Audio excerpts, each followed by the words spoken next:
Jill Evans, Plaid Cymru MEP. There are lots of rumours about the proposals to reform the Common Agricultural Policy due out next month. The Farmers Union of Wales saying that some of them could potentially be disastrous for rural communities.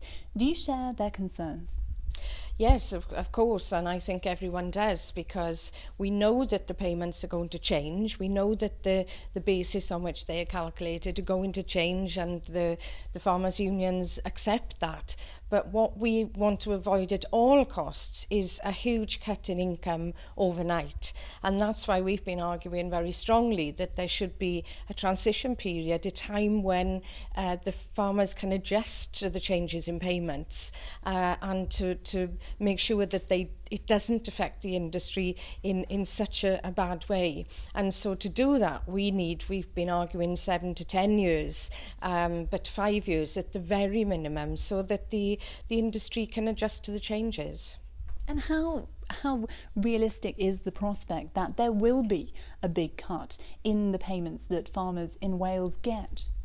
Well, some of the figures that have been leaked at the moment do suggest that in some cases it could be halved after the first year. Now, clearly that's going to have a major impact on farming families and on the whole rural community. And so we've been arguing that we need to look at the way the payments are made and the speed with which they're introduced. And also looking at what's called the greening aspects of the agricultural policy. Now, the Commission and everyone else is very keen that farmers' roles as guardians of the countryside and as contributing to fighting climate change and so on, and protecting biodiversity, that role is made much clearer. But of course in Wales, with the glass-tiered scheme and other schemes that have been in the past years, we are way ahead of many other countries in Europe in doing this.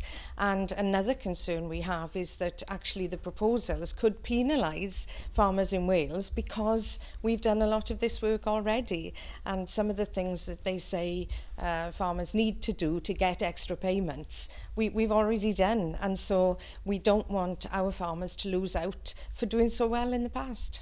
And just on the issue of, the potentially sort of very high cut to the payments to Welsh farmers, how much of an impact would that have? How reliant are they on these payments? Oh, well, farmers in Wales are reliant on the payments. Every sector of the industry is. But what we need to be looking at is what exactly is the impact on the industry as a whole and on different sectors. And that's why we've been calling on the government to do studies. So we've got facts and figures. So we can not just say to the Commission it's going to be bad for Welsh farmers. We can go with facts and figures and show just how bad it would be, because the farmers have had to adjust over the years and have adjusted very well in Wales to changes in agricultural policy and in support from Europe, and we need to carry on doing that.